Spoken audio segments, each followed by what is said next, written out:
Halo, berjumpa lagi dengan saya Mr. Wira. Di video kali ini kita mulai belajar mengenai Teorema Pitagoras, yaitu materi di kelas 8 semester 2. Nah, kita awali dulu dengan bagaimana memahami Teorema Pitagoras. Nah, ini merupakan ilustrasi yang menggunakan konsep Teorema Pitagoras untuk penyelesaiannya. Sebuah tangga dengan panjang 5 meter disandarkan pada dinding tebing untuk mencapai suatu gua. Jarak bagian bawah tangga dengan dinding adalah 0,5 meter. Berapakah ketinggian gua tersebut? Nah, ini salah satu permasalahan yang sederhana yang bisa kita selesaikan dengan konsep Teorema Pitagoras. Nah, jadi Teorema Pitagoras ini mendapat namanya dari seorang ahli matematika Yunani kuno, yaitu Pitagoras, karena dianggap yang pertama memberikan bukti teorema ini. Nah, namun diyakini bahwa orang-orang mengetahui hubungan khusus di antara sisi dari segitiga siku-siku jauh sebelum Pitagoras. Maka dari itu, karena Pitagoras yang membuktikannya dan berhasil membuktikan teorema ini, makanya nama teorema ini adalah Teorema Pitagoras. Dan Pitagoras adalah seorang ahli filsafat dan matematika yang lahir tahun 570 sebelum Masehi di Pulau Samos, Turki. Pitagoras juga disebut sebagai bapak bilangan. Nah, manfaat kita mempelajari teorema Pitagoras, yang pertama, teorema Pitagoras membantu dalam menentukan tempat yang tepat untuk landing. Jadi, konsep teorema Pitagoras digunakan dalam ilmu navigasi, salah satunya yaitu pada pesawat ketika ingin landing atau mendarat. Atau saat kita ingin menentukan jarak terpendek, juga menggunakan konsep teorema Pitagoras. Dan ilmu lainnya menggunakan teorema Pitagoras sudah tentu pada bidang konstruksi bangunan. Itu kita bisa menentukan ukuran pada pondasi bangunan. Jika dilihat pada gambar, pria tersebut mengukur panjang sisi miring dari pondasi tersebut. Dia ingin mengecek apakah pondasi tersebut sudah berbentuk siku-siku atau belum, atau sudutnya sudah 90 derajat atau belum. Nah, kita juga bisa menentukan panjang kemiringan suatu atap rumah, di mana rumah-rumah modern zaman sekarang banyak yang memanfaatkan kemiringan atap untuk lebih terlihat lebih bagus ya rumahnya. Jadi untuk menentukan panjang kemiringan atap tersebut bisa menggunakan konsep dasar teorema Pitagoras. Nah, sekarang mari kita pelajari hubungan sisi-sisi pada segitiga siku-siku. Nah, jika diperhatikan pada gambar berikut, ada beberapa persegi kecil ya yang mengelilingi sisi-sisi pada segitiga siku-siku. Nah, jika diperhatikan bahwa banyaknya persegi kecil yang berwarna biru ini ada 9 banyaknya, yaitu dengan kita menghitungnya 3 kali 3. Pada bagian kiri, persegi berwarna kuning ini ada sebanyak 16. Dan persegi berwarna kuning dan biru ini merupakan gabungan ya, merupakan jumlah dari persegi berwarna biru dan berwarna kuning yang posisinya miring ini. Nah, pada setiap segitiga siku-siku, luas persegi dengan panjang sisi miring atau kita sebut hipotenusa sama dengan jumlah luas persegi pada sisi-sisi lainnya. Nah, inilah yang kita sebut dengan hubungan sisi-sisi yang menggunakan teorema Pitagoras, atau kita sebut dengan teorema Pitagoras. Nah, untuk penulisan teorema Pitagoras, jika kita ketahui ada sebuah gambar segitiga siku-siku dengan sisi miring C dan sisi tegak lainnya yaitu A dan B, kita bisa tuliskan teorema Pitagorasnya yaitu C pangkat 2 sama dengan A pangkat 2 ditambah B pangkat 2. Atau jika ingin mencari sisi A, kita bisa tuliskan A pangkat 2 sama dengan C pangkat 2 dikurangi B pangkat 2. Begitu pula jika ingin mencari sisi B, kita bisa menuliskan B pangkat 2 sama dengan C pangkat 2 dikurangi A pangkat 2. Oke, mari ke contoh soal bagaimana cara menggunakan teorema Pitagoras ini. Nah, pada contoh pertama, ini diminta untuk menentukan panjang hipotenusa atau panjang sisi miringnya. Nah, kita anggap panjang sisi miringnya adalah sisi C, sehingga kita bisa tuliskan C pangkat 2 sama dengan A pangkat 2 ditambah B pangkat 2. Atau 5 pangkat 2 ditambah 12 pangkat 2. Nah, setelah ini kita kuadratkan. Setelah dikuadratkan, diperoleh 25 ditambah 144, sehingga diperoleh C pangkat 2 sama dengan 169.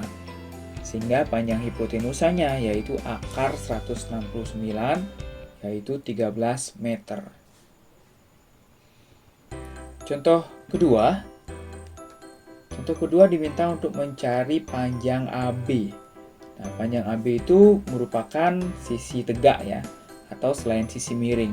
Sehingga kita bisa menggunakan teorema Pitagorasnya seperti ini. AB kuadrat sama dengan AC kuadrat dikurangi BC kuadrat.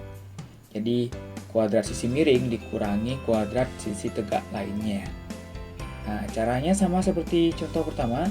Kita kuadratkan dulu, berikutnya kita bisa hitung sehingga kita peroleh AB kuadrat sama dengan 64. Dan AB sama dengan akar 64, yaitu 8 cm.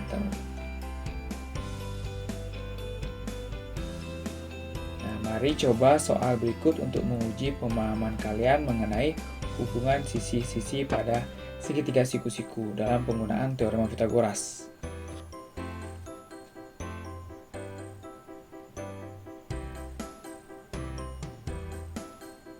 Oke, mari kita lanjut. Nah, pada materi kali ini,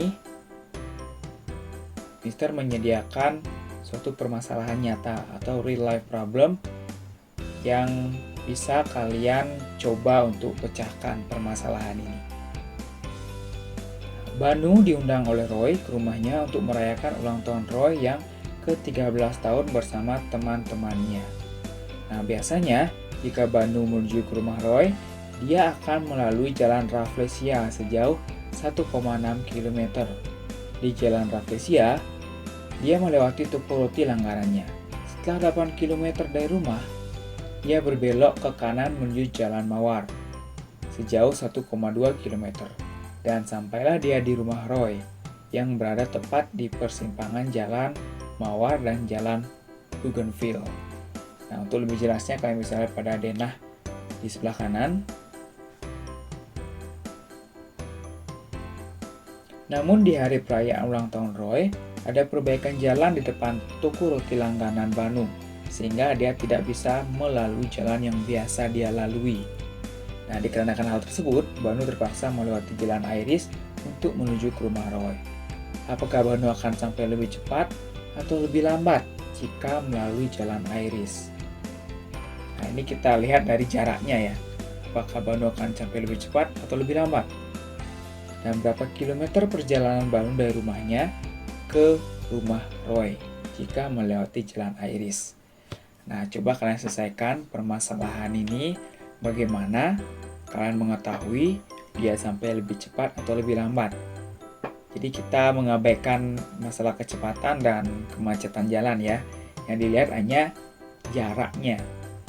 Dari jaraknya, apakah jalan Iris tersebut lebih singkat atau malah lebih jauh?